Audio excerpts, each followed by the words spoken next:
Welcome to Oh Brother, a podcast of three brothers trying to figure it all out, with your hosts Brandon, Colin, and Aaron. On this week's show, Vinyl Free-for-All. Hello. Hello. Ahoy. Ahoy. Have you ever gotten to the point where you're like really tired, so you're just kind of scrolling, and then you like look at what you're actually watching, and you're like, "Oh, what am I here?" Does that ever happen? No. Okay, but I don't like do that. So like okay. I explain. I am very tired because I am trying to fit in 2 weeks worth of work in like 4 days, which is a mistake. True. Could have been some better planning. So I was kind of trying to kind of like decompress and like just kind of like go blah for a moment. And I'm on Instagram and I'm scrolling, and all of a sudden I'm like, why am I watching a video of some dude pouring melted silver into an avocado? Like, what? I mean, I think I need to back that out. That is a good question. I do that thing on YouTube where I see like watching something, and then I like see the suggested thing, and I go, okay, I have to know what that is. I mean, that's how I ended up watching like Ghost Town Boy, right? That's how that happened. So like, fair enough. That's, or like other random things that are associated with that. So you're like, oh, okay. So I kind of know what you're saying, right? But like, yeah, since I'm not a big scroller of the things, I don't really know. But I can see how that would happen, right? Because like it does that thing where it like switches up on you all of a sudden. You're like, that was nowhere near where I started. I don't know what happened. I was watching videos of like people and their dogs or writing like podcast stuff, and now this is melted silver being poured into an avocado. Don't know about this right now. Did you know why he was pouring silver into an avocado? No, it was one of those. Also, the other thing that doesn't help is that usually when I'm doing that scrolling, the phone is on mute. And so I have no idea what sound is. So I'm sure if I went back and found it, which I will literally never be able to do because that's how the internet works. And that's how Instagram works. I'm sure it had like some sort of ASMR aspect, because as it was pouring in, it was then cooling and then like bubbling and spitting out as it was as the water from the avocado was interacting with the melted silver. So I'm sure there was some sort of like, yeah, but that's not like a soothing sound. It's like a violent reaction noise. Like, I don't know. That's not like a soothing, like, here's some relaxing background noises. No, that's like a violent, like, hissed steam, like instant sublimation noise. That's like, look, oh man, that's cool. I'm not judging what people find relaxing. I mean, that's true. But still. Anyway. I would like, that also seems like a waste of, I mean, I guess you could just remelt it. Yes. Because that's how silver works. That's how metal works. But like, exactly. That seems like, if it was silver, that seems like a bit of an expensive experiment to just like fling at an avocado. Because silver is not cheap, right? Like, they're technically precious metal. So like, you know. But I think, seems weird. Between that, I'm trying to figure out. But it also has a pretty, I don't know, not pretty, but it has a lower-ish melting point. I think that's true, yeah. So I think that's another reason. Maybe. Again, low. When you say low melting point of a metal, that just means not 7,000 degrees. That's what that means. It's less than steel, right? Less than iron, maybe. Yeah. Yes. Let me see. Oh, I've pulled up the melting point chart, and of course, it is not in order. Why is it in? Oh my gosh, this is silver is 1,700 degrees. It's pretty high. So it's not, but it's higher than I was. But yeah, no, the chart that I pulled up, the metals are ranked in alphabetical order, not in order of not by melting point. No. a terrible chart. It would be a is there one that's by melting point? Because I bet that would be a lovely little curve, right? Because it would be. Well, except I mean, yeah, maybe not curve, but like it would be much more pleasing to look at. Definitely. Well, here's a bar graph. That actually is much helpful. That's better. Of course, it's on Pinterest. I don't like Pinterest because I can never actually get to what I want whenever one of those images comes up, and it's like sign in, and then it's like no. That's true. Anyway, well, even if you do sign in, then it's like, what did you want? Like I can't. Yeah, you're like, oh, you were looking for what? You're like, what? I don't like it because it's not an organized search. You can't like search things. Like it just brings up like 700,000 other things people posted, and you can't like filter searches in any meaningful way. Yeah.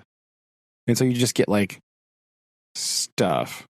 Because I had to do that for some of my education classes. They're like, oh yeah, here you can use Pinterest to do this stuff. I'm like, no. What if? No. Because I just don't. My brain doesn't work that way.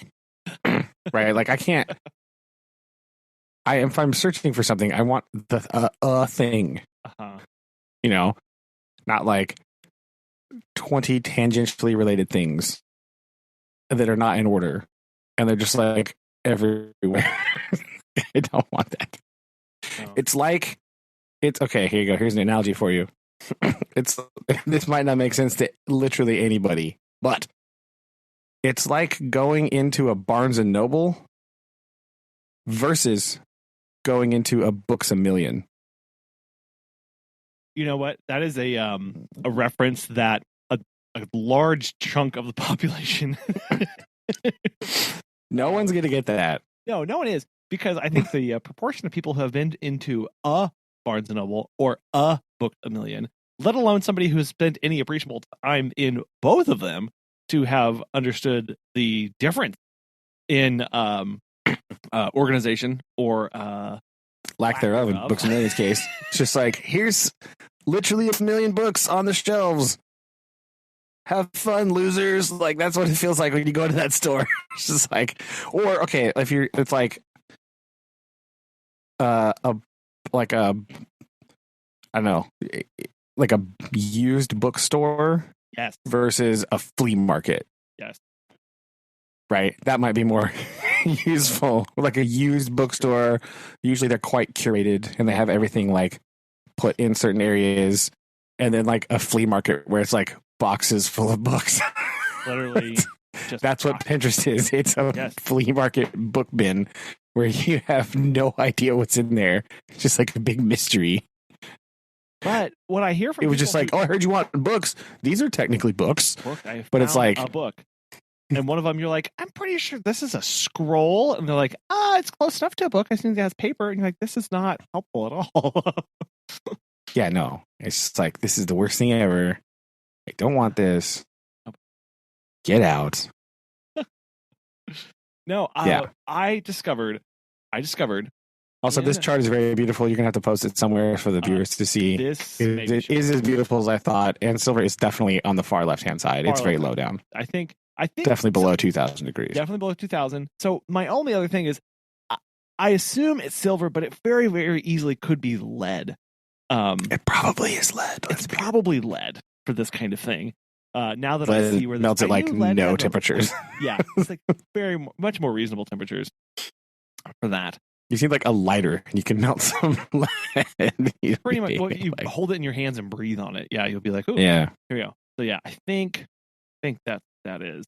I mean, it's not like mercury, whose melting point is like literally negative 50 degrees Fahrenheit. So I mean, that's true. That's true. They don't have mercury on this. No, that would be exciting to see like the negative side. Like what? It's literally never solid. And if it is solid, I want one of these for gases. This would be beautiful. Oh, it would definitely be negative. So I was going to say, I have discovered in our little town an amazing used bookstore and used music store. So they have a bookstore side, and then on the other side is CDs and vinyl, and you can walk up, and they have little vinyl record players stationed around the perimeter, and headphones, so you can go up. And that's kind of cool. Yeah, you can listen to your vinyl. That's definitely better than the flea market vinyl selection. You want to talk about a free for all? Antique store / flea market vinyl box. Oh my gosh, it's the craziest thing ever. Especially here in Southwest Missouri, because it's mostly like 700 gospel records or like classic country records, and then all of a sudden there's just like AC/DC. You're like, what? Where did that go? Like, or like just all these like crazy stuff. And then the last time I was in the flea market, we went just for like funsies, as you do sometimes. And there was like every Herb Alpert and the Tijuana Brass record in this box, and I had to like restrain myself from buying them all. They were all, literally all of them were in this, every single one, except for like one that I could think of, right? Like, my goodness. Yeah. I was like, I was not expecting that. Yeah. The Herb Alpert collection. But that's very lovely. Kind of cool, fun stuff that you can kind of stumble upon. But you're right. It's one of those things of like, but if you want to stumble upon that, you have to be pretty dedicated to going to those kind of things. Yeah. I guess that's true. I mean, I guess that's the appeal of Pinterest, is like that mindless, you can do that like scrolling thing like you're talking about. You just kind of scroll through, just kind of absentmindedly. And then if you find something cool, you're just like, oh, I'm going to save that. Blam. Right. It is kind of like the flea market where you're just sort of like aimlessly wandering around. You're like, that's somebody's bed sheets. That's literally something someone bought 2 days ago and decided they didn't want. You know, here is a box of 8 tracks from 1971. Like, what? Like,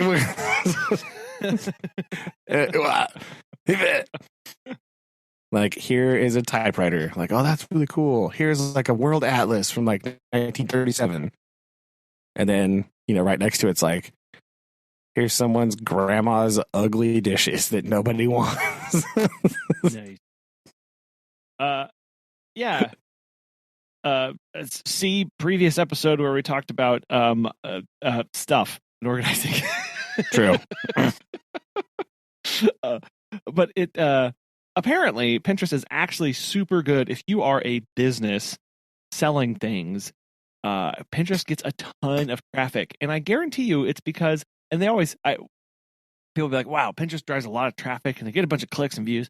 And I guarantee you, I would wager $5 that it is the vast majority of people who are like me, who are trying to find an image, click on it, can't find it, and then back out. But they're like, we got traffic to our. I mean, yeah. I'm trying to think. Or, you know, just scrolling down through there and they're just like, oh, okay, that's cool. That's kind of what I was looking for. Blam. Right? Yeah. But it is weird in an uncurated search selection. But I mean, I don't know. That's kind of how I shop in real life sometimes. Sure. Like, I'm just going around and being like, oh, that's cool. I should buy that.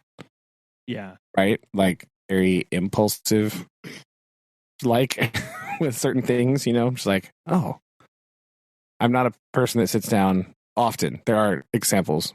One I'm currently in the middle of. It's driving me crazy. But like, usually I'm not like sitting down going, oh, I need to have exactly this, and I'm looking for this feature, and I want that. Normally I'm like, oh, that's cool. I should get that. Again, and it's usually price based because I'm usually not a person that spends lots of money on shopping things. So that approach is like fine if you're spending like $12. You know what I mean? Yeah. Well, I guess sometimes you just need, like, if you're going for I guess what it really is, it's really you have the idea of a thing, but no specific thing in mind. Yeah. Well, an ideas board is what it is, right? Of like, how can I start piecing together something in this, and use it for something else? You know, kind of like if you don't know where to start. Yeah, that's true. Aaron, do you Pinterest at all? Have you ever been on there? Yeah. I hear it's good for wedding planning. So do you have like? So does Shelby have like 7,000 boards? No, so we've looked at a lot of stuff. Pinterest is nice in a sense, but the problem is that there is so many things, and that there's a lot of those kind of sites that can take you and off direct you. And like, 'cause I try to use them for my class at some point, but then it's just like, there's way too much stuff, or there's like everything that's not exactly what you need. So I have used it and we have looked at it, but the Pinterest of now is a little bit different than the Pinterest of like, not say back in the day, but we just haven't used it that much because there's a lot of good things, but it kind of gets oversaturated with like the actual content of what we're looking for. No, that's true. I think you are right in that it's like almost an overexposure of stuff because like it's just overwhelming. Like there's so many things on there, and you kind of get overwhelmed. Like I just wanted this one thing, and I hate it for teaching too because like sometimes for geography, right? I'm like, oh, I need this map, right? Oh, and I click on an image and go to the site, and it's like a Pinterest thing, and you're like, okay, yeah. Then you click on it again, and download it, yeah. Well, then you click on it again, and it takes like somebody's like weird teachers pay teacher store, or like some other weird thing. Like, guys, I just need a map, a blank map of South America. I'm not paying for that. That's ridiculous. Like, it is weird to think that like, oh, as endless as Google is, like things like that when you try to type in like blank printable map of Africa. And it's like, oh, look at all these things. Oh, but you have to pay for it. Or, oh, here's Pinterest. And it's like a grainy thing that you have to go to someone's website and subscribe and then pay for it. It's like, I just really want annoying. a map. Yeah. Yeah, I know. Like, it just needs to be a blank political map, guys. That's all I want. Surely there's one out there. There is, but you do have to find the right. You have to click on like 4 different images to be like, aha, this one is a usable thing for me. Hooray. Yeah. Ugh.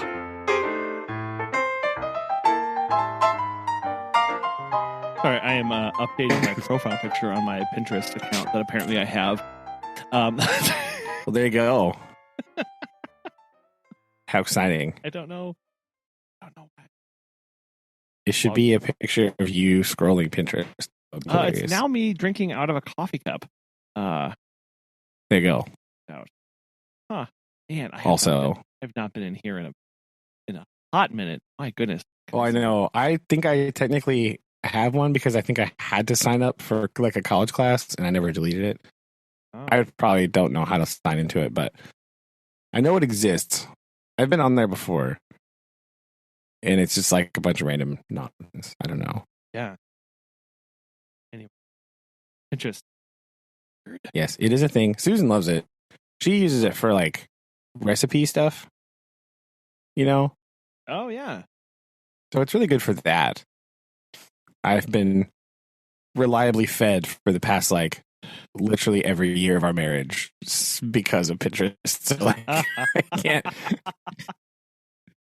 you know, like you can only throw so much shade because like some of the recipes she finds on there are so good. Like I can't Fair even. enough.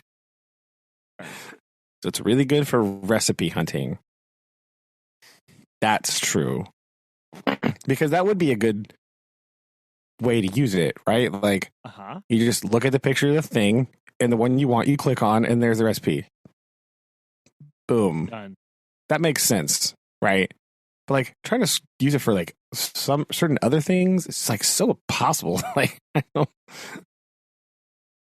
Yeah, I think that's. But yeah, it doesn't really follow the typical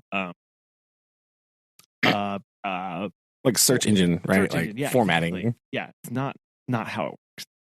Yeah, but again, if you're looking if you're just looking for like new food ideas, and you go like, oh, I want like, you know, whatever, type in like Greek recipe, boom, list of like 20 billion. You scroll down to find what looks cool, and you click on it and say, oh, okay, let me try that, or like, oh, that'd be cool, right? And you're looking for new egg sandwich recipes, right? You scroll through there. You're looking for new ways to have eggs in your life, right? You want to say, man, I need to eat eggs a slightly different way. You just go through there, find a whole bunch of different recipes that have eggs in them. Boom. Your new favorite egg sandwich, just a click away on Pinterest. Yeah. Doing soda proud. That's why I eat.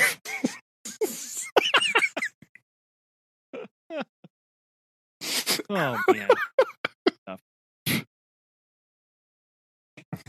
Okay, sorry. I don't know. I am going to search Pinterest for eggs. Oh, please do. Live in the studio. Here we go. Egg right? My goodness. Did I spell egg right? I mean, most of these deal with egg salad sandwiches. Oh. However, also good, but okay. Okay. So anyway, fried egg grilled cheese sandwich. Yo, you see that? Look at that. That's where most of these are finding. They're like fried egg sandwiches and grilled cheese stuff. I think generally egg sandwich eggs are fried. Not always. We use the baked ones. Right. We've gone back to egg sandwiches for breakfast. Just FYI. Important update. Okay. I have begun eating egg sandwiches on the regular. Nice.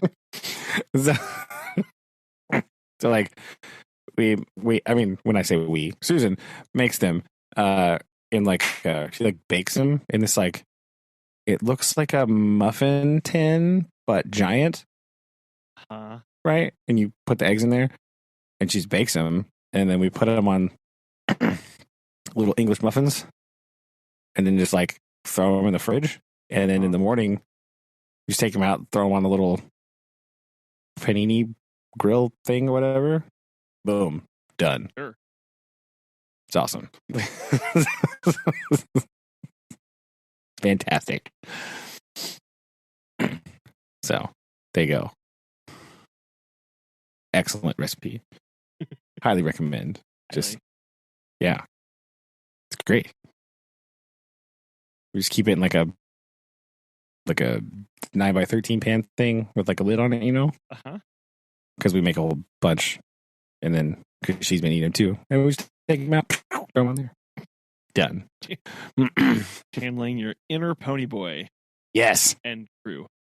Yes, and crew. Doing the soda egg sandwich thing. So there you go. Soda.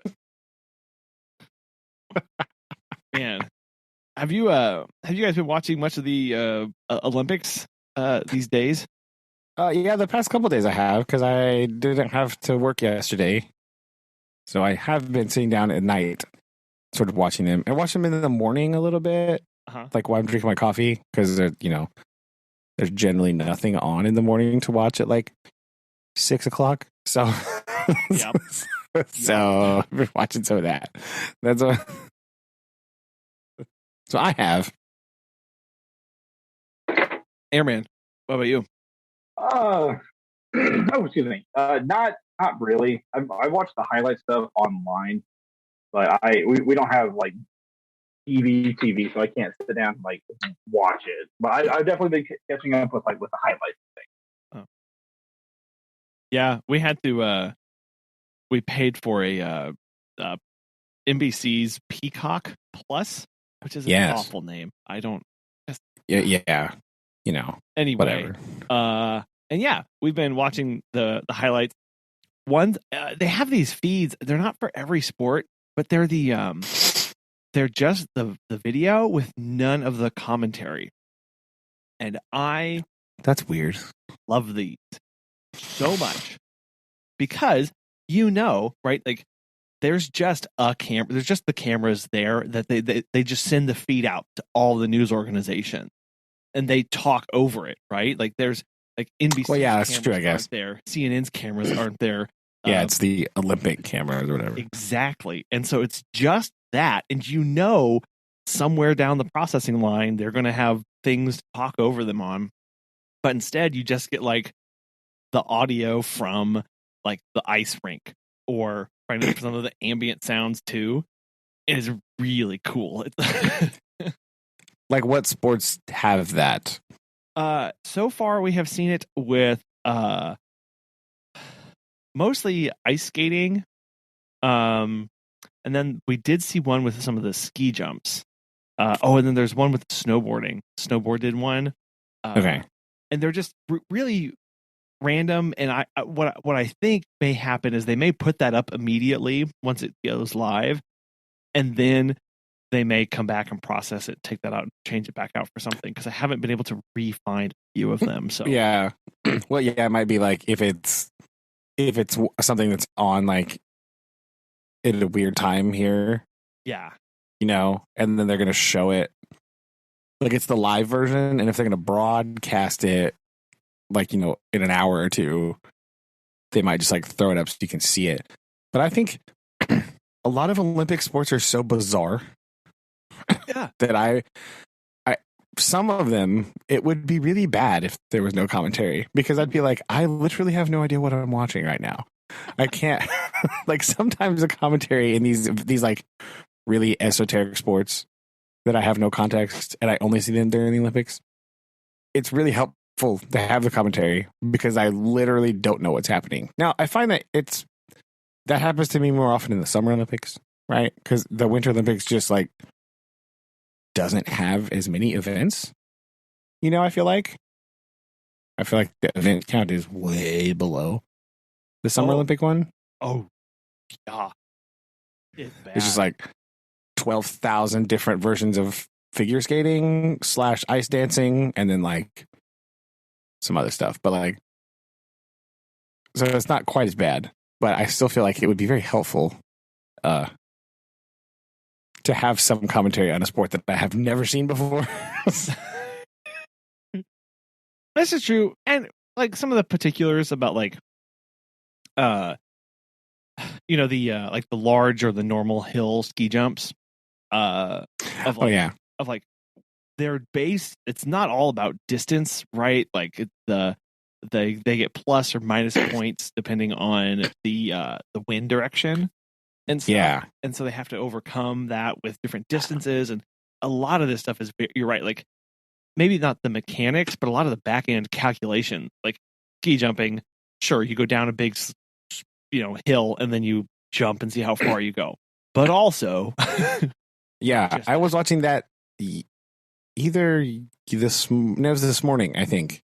Some of the large hill, the second round was this morning, and they were saying about that the wind calculation thing, and it's like all this data they've been making for like one ski jump hill in like Austria or something, or somewhere in Europe for like 15 years or something. That's how they've created their algorithmic calculations for what the score should be if it's a crosswind or a tailwind or a headwind, like all this stuff. And I was like, what? Oh my gosh. Exactly. Yeah. So by the time they land, they already know, okay, he jumped into these kind of wind conditions at this angle, at this speed, and he went this far. And he went this far, so that means his score is this. You're like, whoa. Yeah. It's not just as simple as he jumped this far, which it used to be, because this morning they also showed like ski jumping footage from like the 1940s or something. And it's very astoundingly different, like shockingly so. Yeah. My goodness. I can't even imagine. Oh, I like to see what we've been watching some of this stuff, and I don't know, generally during the competitions, when they're kind of getting up through the quarterfinals or semifinals or whatever, they always start with, not always, but they typically start with the not as high ranked competitors. Right? Yeah, they kind of go in a reverse-ish order, right? Yes. And it's very fun to watch that progression. So like the first group of people you see, and then like the last group of people, where you're just like, oh, okay, because it's one of the things like let's just go with ski jumping. I don't know. They all look like they're doing an amazing thing. There's like these little flying squirrels on ice, going through the air. But then you watch the last couple people, and you're like, my goodness, they eke out every last centimeter. Yeah, they like land at the bottom of the. Wow! How did you jump 30 feet further than that other guy? What the heck? Yes, and you're just left there being like, okay, I definitely, this gives me a little bit of context now about what sets these people apart. Or I was watching the men's 10,000 what's called the skating race. Oh yeah. This long track. Yeah, long track. I watched some of that the other day. Yeah, where the Italian guy broke his own world record that he set last year, and the guy that he was racing did like his third or second personal best and still did an amazing job and still managed a podium. But the gap between these two guys is just immense. And you really got to see yet again of like, wow, these are the top of their sport competitors. And you can still see this kind of difference between them on this day. Yeah, the long track speed skating is definitely really crazy. It's like, I don't know what it is this year, but like I've been drawing a lot of, maybe it's because I literally just saw the Summer Olympics like 5 months ago. Sure. And that never happens, this is a very like extra weird thing, but like, like the long track pursuit deal, I was just like, well, I watched this was the cycling. Right? Like the speed skating events are just indoor cycling. Right? Like that. No, you're right. I was like, whoa, it is. It's the same camera angle. It's the same idea. It was made it much easier for me to understand what was happening. Because I've watched it before, but not very like intently, So it was definitely kind of, I made that stark, like this revelation hit me. Yeah. Whoa. See exactly some of the summer and wintertime analog between these. Yeah. I've really enjoyed watching the cross country skiing is also just outdoor cycling, by the way. Anyway, no, it is like, oh, if this was a bike, this I get this. No analog for the biathlon, ski and shoot. What? I don't know why, but I really like to watch that. Oh, like, it's like the most hectic thing. Oh, it's in the world. Because like you missed the shot, and you have to do the penalty lap, and you do the thing, and it's like all this 700,000 different. It's crazy. Exactly, makes it wonderful. I was going to say one of the things that I've really appreciated is also some things that they've done is they've been sending down. I don't know if they've done this in years past. I really haven't paid that much attention, but I've been watching these specifically where they send down a cameraman to do the course. And so you can watch it first person about what the competitors see as they go down. Oh, I haven't seen one of those yet. I'll see if I can do that. They do that with I saw one of the like this downhill skiing ones. Yeah, I've seen that before with that. I saw the one on like a Super G was one of the ones that I saw, and then they do it with the sliding stuff usually. Yes, or like bobsled and the luge. And which is a sliding sport, which is what I just said. But I was giving another example. Anyway, that's been fun to see and talk to it, especially watching it with the kids and being able to point out like, this is what this person sees. So when we watch the other angle, just remember about like how fast this is actually going. Like, because it's hard to pick up on that sometimes. Of like that is the amount of reaction time that these people don't have. And the camera definitely does not show like with the downhill skiing just how stupidly steep that hill is. Oh my gosh. Like the camera does not do a good job. So when you see the first person one, you're like, oh my God, how are they alive? Yeah. No, I think that I think about the one time in my life I went snowboarding. It's like, nope, I'm out. Done. Yeah, and to think that they are descending at like 85 miles an hour, where some of these guys were clocked at 85, 90 miles an hour going downhill and just over blind crest and around corners. And I was just like, No, no, thank you. Yeah, I like my knees firmly attached to the rest of my body. That's how I just like my knees. That's all I like. I mean, oh man, no kidding. pretty happy with that. But yeah, no, it's a lot. So anyway, I've been really enjoying that for sure. Yeah, it's harder to watch the winter ones always because like just the time. Because I'm off in the summer, so I watch all of the Summer Olympics, and I just can't do that in the winter time. Like I just don't,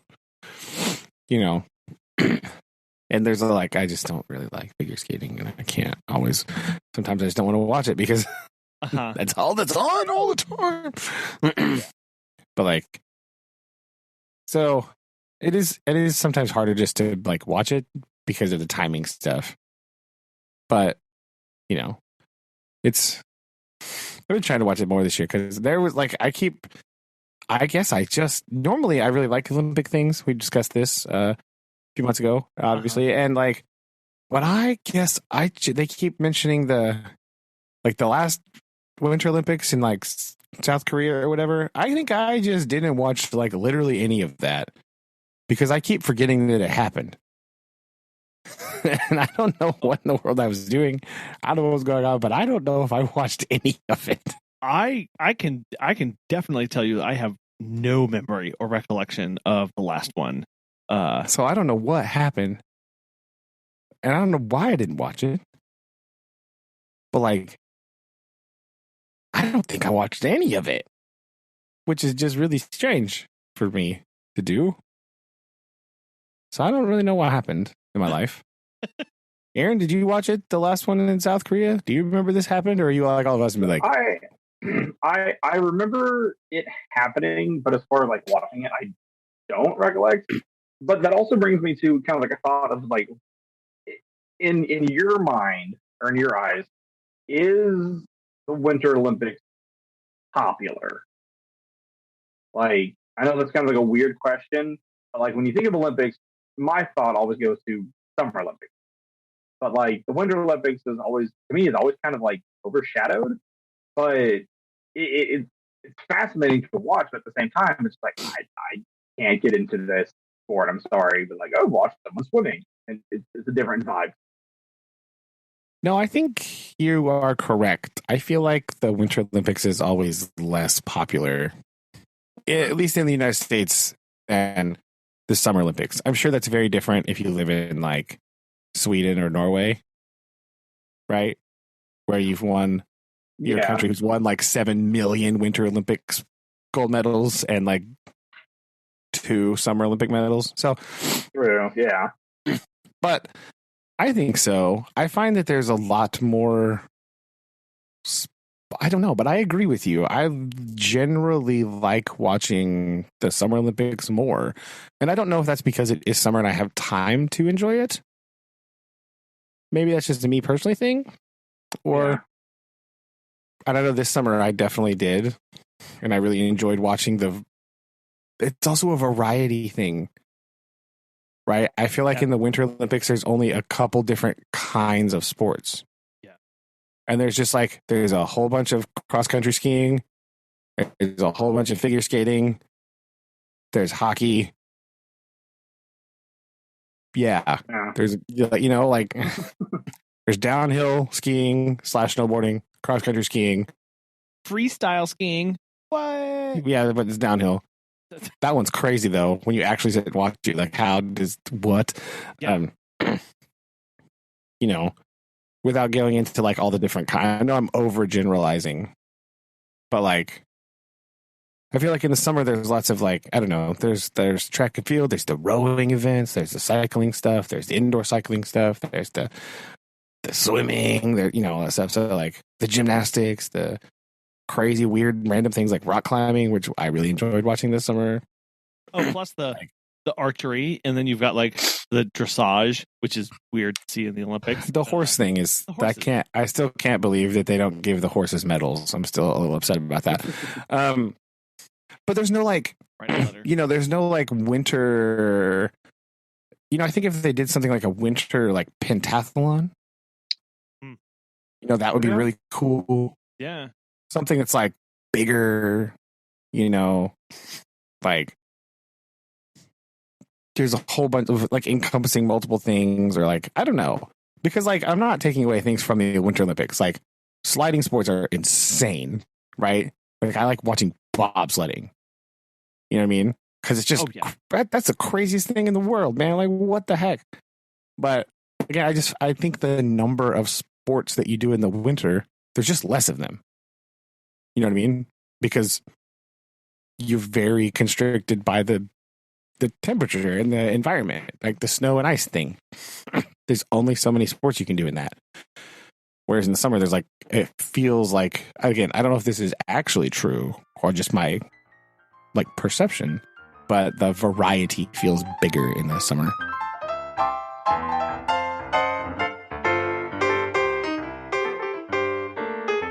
But I think you might be on something there. Yeah, I definitely agree that when I think Olympics, definitely think of summer. And then Winter Olympics is always, in my mind, always kind of like a, oh, ha, ha. It's also a thing. I know that's not fair because they're just good athletes and whatever. But I like it. Not necessarily. But I feel jokey, like, but I just feel like there's less to like. Like there is. There's, you know what I mean? Yeah, like 100% less to like. But it's all basically very, very similar, same stuff with slight variations. Like when we were watching, and we've watched the highlights with the kids showing them the difference between skeleton, luge, and bobsled. And even Lillian was like, "Are these on the same track?" And I was like, "Yes, they are." Yeah, they were all. I mean, they can open gates and stuff, and I think bobsled's a little bit. Bobsled starts from a different spot, but like, they start differently. But yes, this section of the track, this corkscrew that you're seeing right now, we have watched that in 2 other times where someone was going on their stomach and then on their back, and now they're in a little car, right? Yeah, and like, like downhill skiing. I don't really know the difference between like normal downhill, super G, whatever. Like they're going really fast downhill. Like I understand there is a difference as somebody who only sees these sports broadcast to them during the Winter Olympics. I don't really understand appreciably the difference between them. You know what I mean? Like, right. So like, that's what I was talking about earlier. Like, you go around a thing on skates, you go around a thing on skis, you go down a thing on skis, you go down a thing on a sled, you play hockey. Yeah. You know what I mean? Like, or you do like ice gymnastics. That's the variety is just less. It's not worse. And there are like you said, I'm not taking away anything from like winter sports athletes. I think they're fantastic. It's really fun and interesting. And like, it is really cool that like, because like I said, these are sports that are not generally just broadcast to a very large audience, right? Like you're not really seeing ski jumping just like on a random Saturday, So like being able to showcase that I think is important because that is a sport that's like, it's nuts. You know what I mean? And it's a very high degree of skill. It's really cool to watch. But like, so I think the Olympics are important for that reason. That's why I like them for sort of in general, as you do get to see this other variety, especially somebody who lives in the United States and you're just bombarded with like football, baseball, basketball all the time. And it's so boring. Right? You're right. Watching somebody do like moguls is crazy. Yeah. And it's like, whoa, that's so cool. It's so different. But like, as an Olympics, I just wish there were more Olympic events in the wintertime. I think that's what I'm getting at here. I wish there were more cool winter sports to watch on television. It would make the whole Winter Olympics even better. I think that's what I'm getting at. Way more winter sports. Bring back. I saw a list this week. I texted to Susan of like winter Olympic sports that don't exist anymore, and there's some doozies on the thing. Like Oh, here it is. First of all, can somebody explain to me why dog sled racing is not an Olympic sport? Bro, what a missed opportunity this is. Why is there no dog sled racing? That would be perfect Olympic sport. Right, that just needs to happen. Or, okay, some of these are kind of boring, actually, now that I think about it. Skijoring was the other one, though, which is basically, imagine wakeboarding, but instead it's a dude getting pulled behind a horse on skis. That's what this sport appears to be. Yeah. Okay.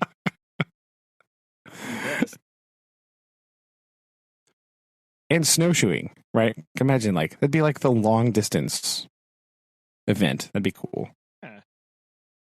But I do think there needs to be some kind of like there used to be a winter pentathlon apparently, but these sports included cross-country skiing, shooting, downhill skiing, fencing, and horseback riding. What? So I feel like we cross out fencing and horseback riding. No. We got to get two more different. No, fencing is not they have that in the Summer Olympics. Fencing on horseback in the snow. Boom. No, that's dumb. Yeah. No. I feel like cross-country skiing, good. You could do like biathlon. Right, cross-country skiing and shooting. Downhill skiing. Then we got to get some different events in there because, like, maybe like a long track skating or something. I don't know, but fencing and horseback riding have to get off that list because that's just not really very wintry. Snowboarding. Snowboarding, like a big, like just the downhill skiing, yeah. Right? Yeah, I think so. I figure like a downhill, maybe not like the giant slalom. No. So I figure you should cross-country ski. You should definitely downhill ski. What else would you do? I think the slalom, in your giant slalom would be good. I think. You okay? Yeah. But then it's like, what are you gonna have them do? Like, I don't think you're gonna put them on a sliding sport like bobsled. Yeah, because that's too specialized. They're not doing skeleton. They're not doing ski jumping. True. But they could do ski jumping. I guess they could. Like the small hill. Yeah. Because, I mean, you train for this. You don't just, like, show up and do it. Right? Like, I'm not rocking up the Olympics being like, it's winter pentathlon time, boys. Let's go. I will say something that they've done I think they've done recently has been mixed competitions. Have you seen? Now, those are cool. I saw they've been bringing more of those in. That is exciting. Yeah. Because number one, it's more to watch. And it's just a cool thing, right? Like, it's neat. Yeah. I've been really enjoying those. And I think part of that of trying to do these more team based, especially the scores and the points that come in with these have been really, those are fun. I really enjoy those. Yeah, I think that's true. They're more team oriented and they're just more inclusive in general, which is just good. Yeah. But yeah, I saw like kind of this summer they did that like mixed team like triathlon relay, which I was like, what? What? But like I know they had mixed team. They have a mixed team curling, which I mean, of course, why would you not? Of course. I saw one. I can't remember what it was. It was the aerials. Yeah, I saw that one. Yeah, we actually. It confused me because there was only 3 people on the team, and I was like, "Why is it not 4? That seems weird." Anyway, like, oh, and then they also did mixed jumping, doing the normal hill jump. I think they said they had a mix. Oh, did they? I missed that one. I think they did that one. Yeah, again, I like this. But you should be able to do like a mixed. Surely there's got to be a mixed like cross country relay. Because I just watched the women's, like literally before we recorded, the women's like 5K cross country relay, which is the most insane. Like, there were some terrible tactics in that race. Let's just say that. Because it is just basically cycling. I was like, guys, why are you not going with the breakaway move? What are you doing?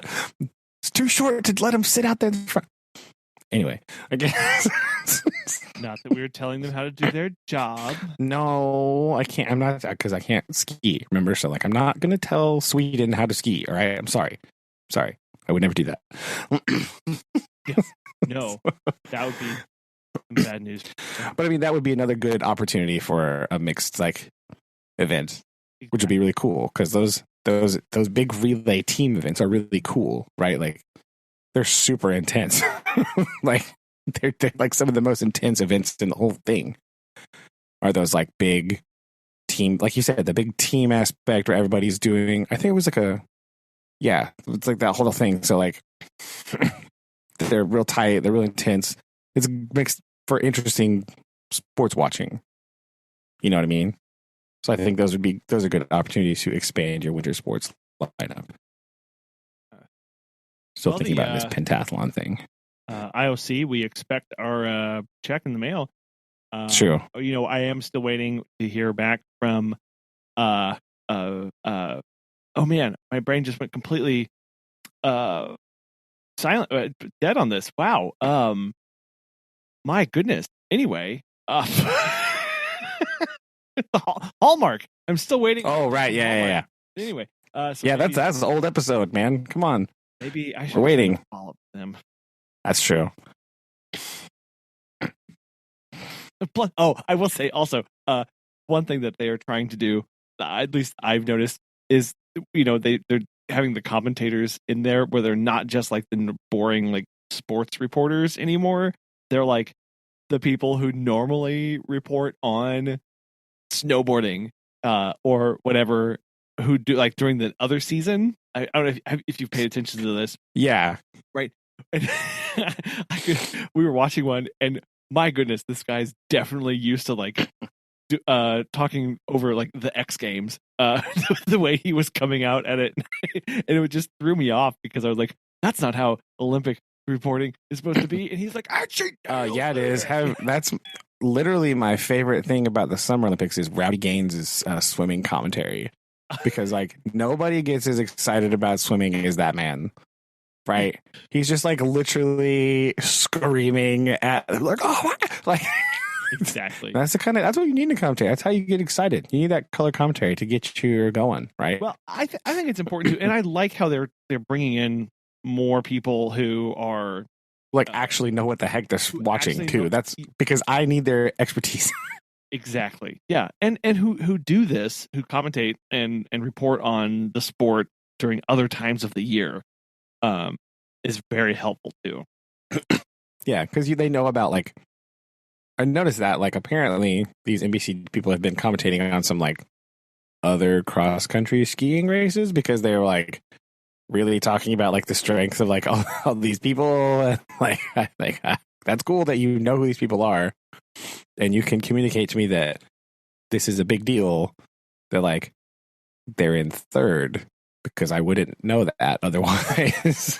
Yeah, and I think that's the other thing too of just how technical most of the Winter Olympics are, as far as like scoring and points. Now I could be wrong, but I feel like they're not. It's like when it comes to, they're not as bad as the Summer Olympics for points. Like you really have to pay attention and know why certain things are happening, and where the point scores are coming from for the winter versus most of the summer sports.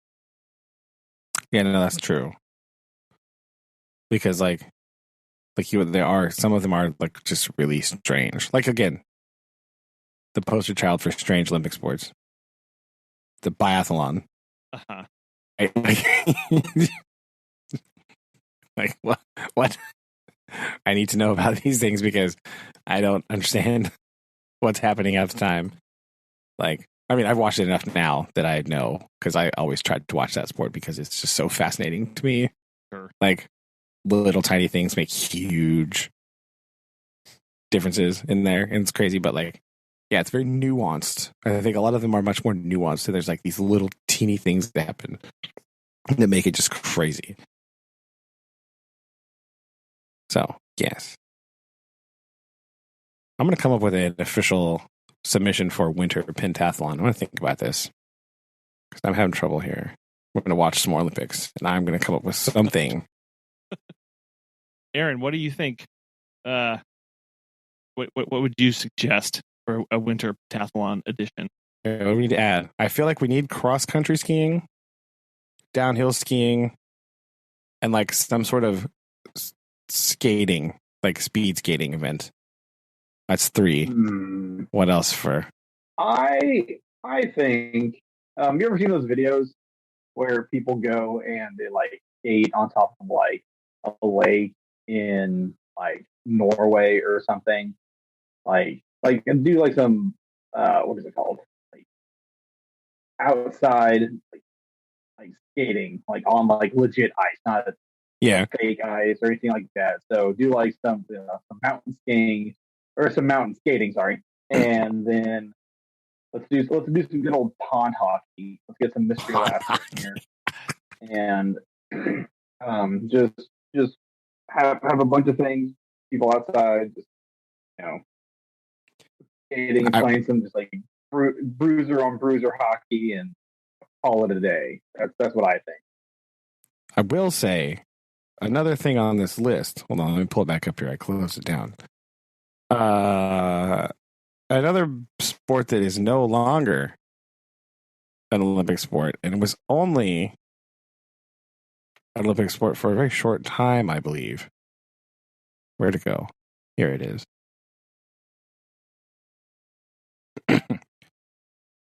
Yeah, it's only its last medaled event was 1948. Ooh. It used to be alpinism, so like winter climbing. Ooh. Hey. Right. You know what? Yes. That needs to happen. Right. Now, it does say that alpinism is one of the most hazardous sports to ever be part of the Olympics. Look. Sure. But I feel like if it needs to be like reworked somehow, because we did just add sport climbing to Summer Olympics. I feel like there needs to be some sort of equivalent for the Winter Olympics. I think that would be very interesting. And I don't know exactly what you would do, right? Because you can't. It's a really hard one to do when you can't rely on like actual outside weather climbing, right? Like, yeah, but like try to figure out a way to kind of simulate that kind of environment into like a winter sport climbing. I think that'd be really cool. Like, that'd be interesting. That'd be a good one. So, yes. Yeah, I think that. I mean, that would be really dangerous, and it would be so hard to predict with weather and making it predictable between. I guess not predictable, but repeatable. Repeatable is the problem, right? Like, but because like it's definitely possible for you to create a simulated like ice fall, right? Like a frozen waterfall environment. You know what I mean? Yeah. But it's not repeatable in that like it would not be the same for every competitor. Ice climbing. Yeah. Yes. That's what we need.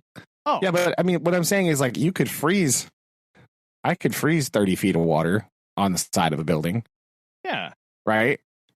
But like, can I repeat it in the same way? No. Like, so I don't know. No. That's a little bit janky, right? And you can't rely on the weather. Because remember the Vancouver Olympics? And like, when was that? 2010 or whatever? Yeah. What it was like. They were like, there's literally no snow on the snowboard thing because it's the warmest winter in Vancouver ever. Like, oh, crap. Well, but China solved all of that. All of their snow is fake. You know that. All of it. Yeah. Which is crazy when you're watching something and then the camera pans out and it's like this white blotch in the middle of a brown mountain. And you're like, oh, that's right. None of this is real. Yeah. Yeah, but again, that's not exactly repeatable for every potential host of the Olympics, right? You know what I mean? like, without getting too geopolitical here, China has a lot of excess money to burn to make this look good because it behooves them to do so at the center of a national audience with all their current goings on, right? So, like, they worked extra hard to put it on this face of like, oh, look how great everything, right? You know what I'm saying? Like, if you had the Winter Olympics in Finland, not exactly the same situation, right? Like, wow. You know what I'm saying? Like,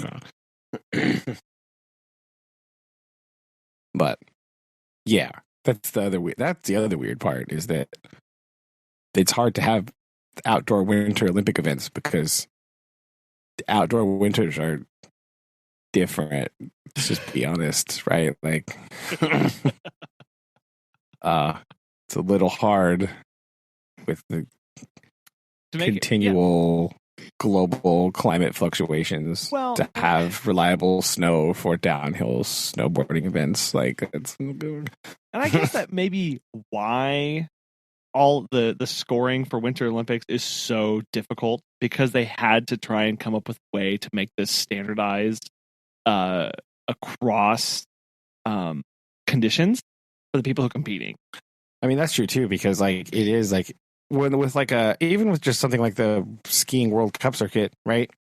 If you're skiing in, let's say, you're skiing in Canada, France, Russia, Japan, yeah, right, like that's infinitely different conditions every single race, you know. So you do have to have some kind of scoring thing, right? Like, to make it make sense and to make it kind of even out, right? That's what you see, and there's like big things that do that all the time, right? It's like Formula One. That's why it's so bizarre, and they have all these like really crazy rules because they have to like sort of try to accommodate like all the 20,000 different racetracks they go to. Yep. Right, when you're going on 20,000 different mountains, you know, mountain in Italy is not the same as a mountain in Sweden. Yeah, right. They're trying to make it repeatable and comparable so that someone's score in one condition is directly comparable to someone else's score in another. Yeah, which is kind of weird. Like, they kind of talk around that sometimes. You're like, because they're like, oh man, they did so good on this hill last time. You know, it's kind of weird they're not doing so good here. You're like, well, I mean, not really, because like maybe the snow conditions were different, or the mountain conditions were different, or the weather conditions. There's just like infinite variables for an outside sporting event that can, you know, be different from place to place, and a person can excel in one and then struggle in another one. But I mean, that's part of the challenge of being an athlete in that event, right? Yeah. Is coping with all those different weather events, right? It's the same thing in like cycling, right? Because like you know, a mountain in France and the mountain roads in Italy is also not the same. So like you have to be able to cope with those different environments. But that does make judging the sport much more difficult. Where at least variables are, you can make them smaller in something like short track speed skating, right? The ice and stuff will still be different, but like, because every building is going to have like their freezing system is going to be different, but it's less different than and mountainside, you know, and mountainside. Yeah. no, that's a good point. And yeah, I think, that's so. What we've concluded is that we need more variation, and they need to bring back climbing. Yes, and I'm going to come up with a winter pentathlon. That's the homework for next time. Finally design the ultimate winter pentathlon. Ultimate winter pentathlon. Okay. That's our homework. I like that. Okay. Got homework. Design winter. We can combine that into what are your actual favorite Olympic Okay. sports, Winter Olympic sports for next Challenge. time. Design winter pentathlon and top 5. So you have some time to think about that a little bit. And even if you don't have time to watch, you kind of have seen them before, so you know which ones you like. So we can kind of cheat it that way. And Like if you don't have a lot of time. IOC website where they have them all listed out. You can, Oh, that's true. They do have them all there. Plus, you can watch some highlights there to catch up on it. Yes. You know. Okay. This is good. Aaron, does that sound okay? Does that sound kosher for you?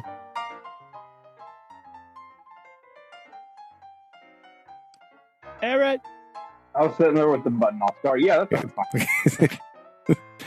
I was like, he had the same problem I had last week. I went to click the button and I started talking, and then I was like, it's still flashing. Oh no, I didn't click it firmly enough.